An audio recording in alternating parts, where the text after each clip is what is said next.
Hello everybody and welcome back to the Mezzanine Floor series. In today's episode, we're actually going to get the balustrade done and safe and complete. Let's get going.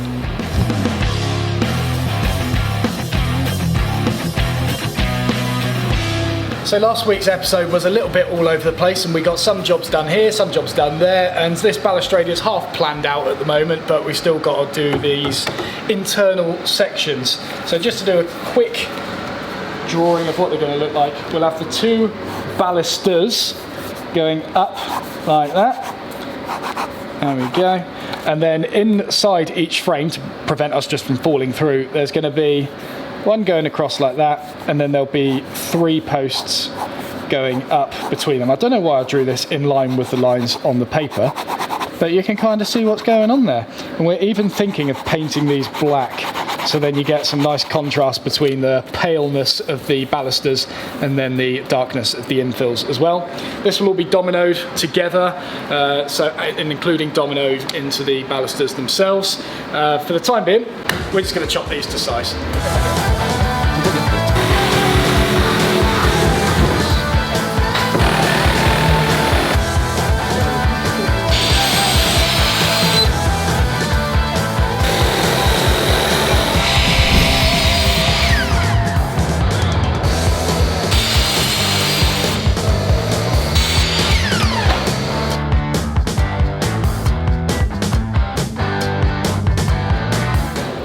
You? Yes.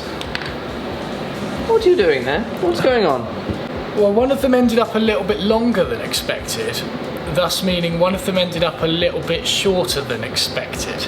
I kind of put two and two together and realised that I might have cut one a bit too short, and I happen to have an extra long bit from the piece that I cut off the longer one that sort of matches the grain colour. Apart from that side. How did you manage that? I don't know. I must have measured it wrong. It's a rare thing. Mm-hmm. But it happens from time to time.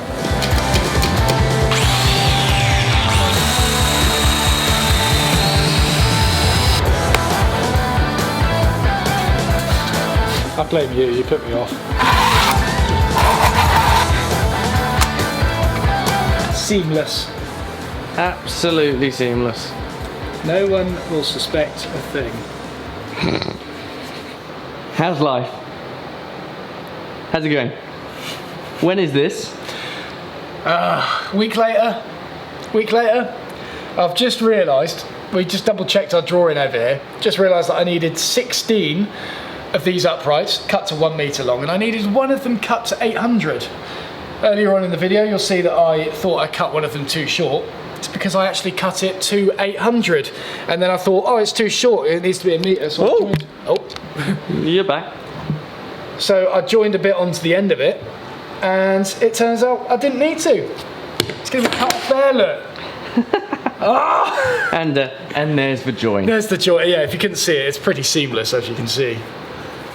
Oh, what a...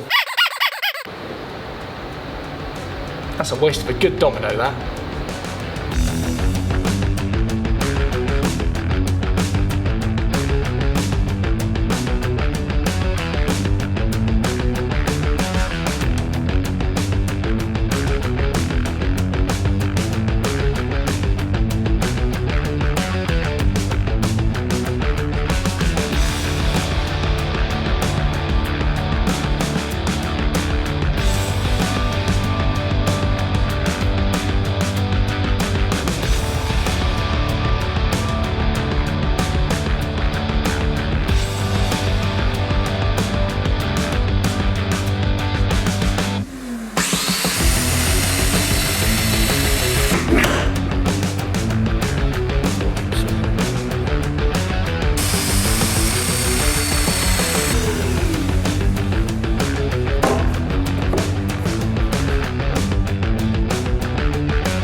Okay, so I've done my template for the remaining 3 stretcher thingamajigs, and because I've got quite a few of the upright dividers to do, I've made a little track here.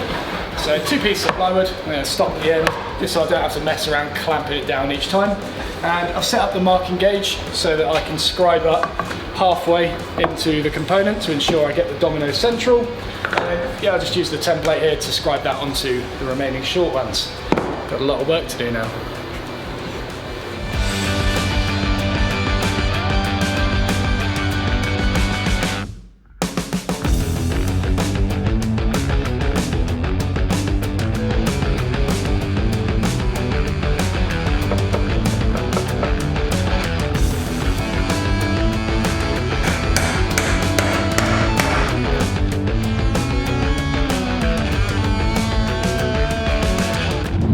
Now you've started recording, you didn't press it down halfway, you did the whole thing. So we're now on the way to Halfords to pick up a deep 17mm socket to drive in the coach screws for the balustrade. So I've called shotgun today, Rob is driving bitch. You what? Yeah. Oh. Oh. No. Chip fingers. No.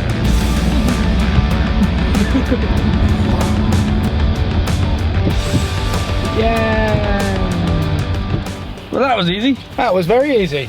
Shiny. Look at that. So what's that for? This is for driving in the coach screws in the balusters, because we're actually getting it done today.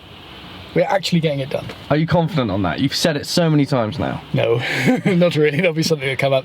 But I have a nice shiny socket, and that's all that matters. So we're going to start thinking about attaching these to that front beam. So far we have counterbored the front of the baluster, and it's filled with shavings from the drill press. So what I need to do now is drill through that counterbore out the other side, and I've worked out through a bit of experimentation that a 6mm drill bit is perfect for the size of the bolt that we're using. Get a really good grab on it, and then we're driving it with this massive socket in order to get it in. The actual bolts themselves, they're kind of obviously a bit thinner on the bottom there, so that's going to go through the 6mm hole just fine. And then this bit is probably around to 8mm or something like that. So we're going to drive through this at 6, put that up on the front of the beam, drive through all of those counterbores to mark the hole locations on the beam, and then we will widen these ones to 8mm as far as we need to in order for it to accept that wider part of the screw, which, yeah, it's kind of like that far in. So, to the drill press. So before we do this, I would just like to clarify that this drill bit, although it looks like it, it's not an auger bit. Obviously you don't want to put an auger bit in a drill, because an auger bit has a screw on the end and it will start auto feeding for you, which I've seen done before. It wasn't pretty, so yeah, just to clarify there. Now, will we have enough travel? No, that's as far as we get.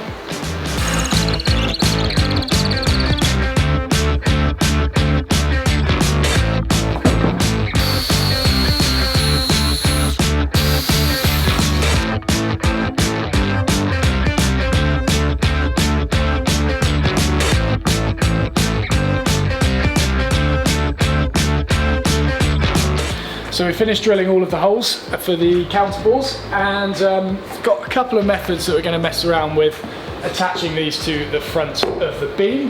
The first one is potentially using one of these things. So pop it in the hole, push it in, and then it gives us a little green mark against the beam.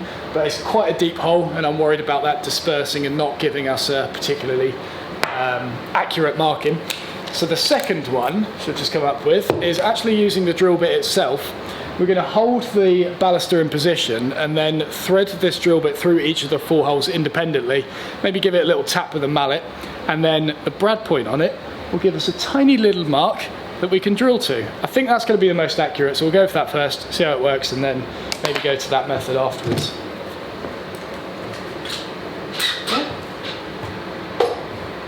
But for now, we've got to get down the OSB desk. Oh yeah. Alright. But for now, we got to get down the OSB desks. That'll work.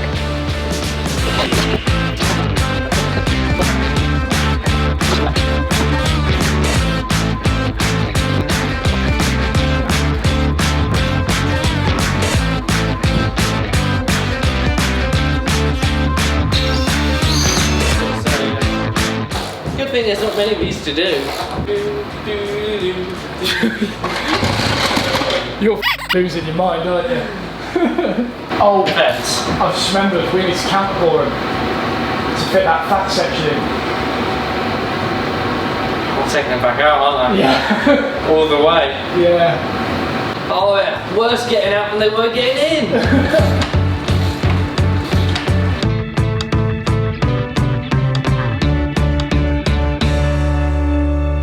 Oh, hello.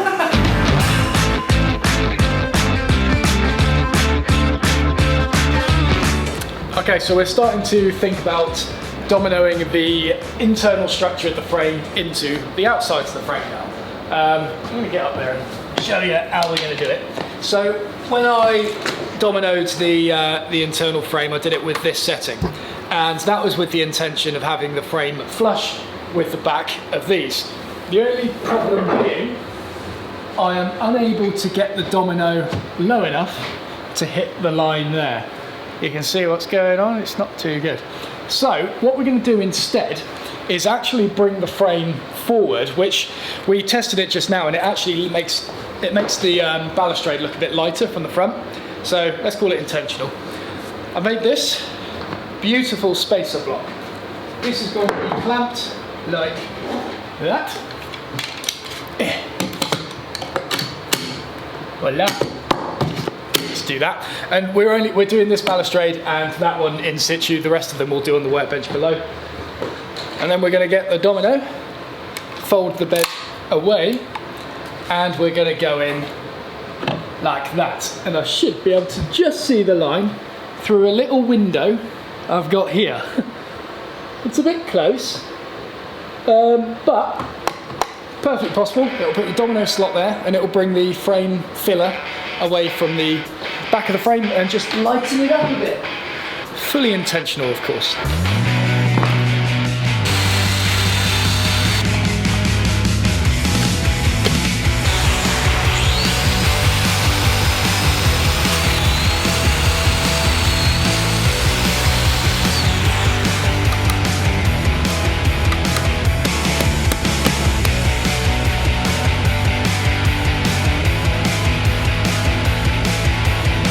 That's looking rather tasty, isn't it? It is, yeah. Yeah, we were just complimenting the light wood in the centre of the frame. Don't know whether to paint it or not. We'll see how the green ones age. And then we'll think about painting it brown, but never will. What? Okay, typical. Yeah, standard practice, Yeah. really. Yeah.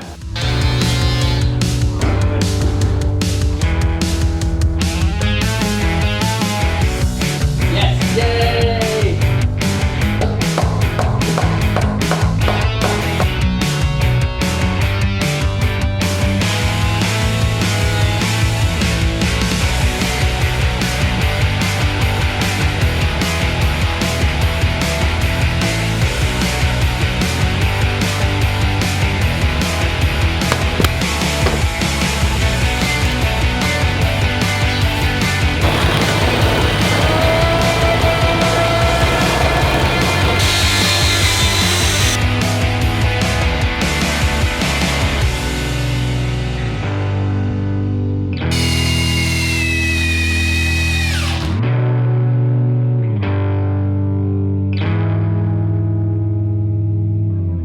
So we have just finished our weekly live stream at 7 PM on Thursdays. If you like, just come along and hang out.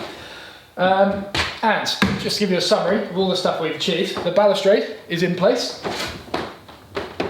Oh, that's brave. That's, Yeah, I mean, it's solid. it's pretty damn solid. There's obviously a little bit of deflection on it, which you might be able to see. And this is likely due to the twist in that front beam. Even though we've doubled it up, this was kind of, this was foreseen. Is that the correct word? Yeah. Foreseen by the structural engineer who designed this for us. And we have got some retaining straps, I think they're called, So we might add those to the floor. We'll see how it kind of works when it's all in situ. But yeah, we can add those to the floor to prevent that twist. And we will also be fixing the balustrade to the wall either side, which will prevent that from happening as too much. We've obviously got the outside sections to fill in. Are they on camera? Yes, they are now. There you go. Yeah, so I'll be filling these in at a later date, so that's going to be a little bit iffy. Not going to domino them or anything. That's just going to be held in with like a plate, because it'll be easier to install afterwards. For now, it's quite late, but we really want to get the desks up here. So you're receiver this time, yeah? I'll be giver? Yeah. Yeah, okay. Yeah. Cool. Yes, please. Nice.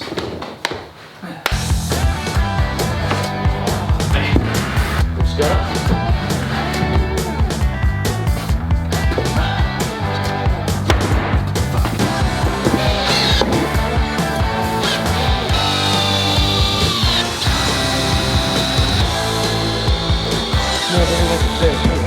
Well, bit of a transformation, isn't it? Look at the state of this. It's amazing. We're so happy with this. I think, happy with it? Oh, I'm very happy with it. Very, very good. So, rock solid baluster, lovely desks, OSB lit with walnut. You know, come on. What argument can you have against something as beautiful as this? I think the walnut lipping, despite people not liking it initially, you can't deny that that looks bad. But, yeah. You can't deny that that looks bad. Wait. You can't deny that that looks good. Sorry, that's it. There you go. You can't deny that that looks good.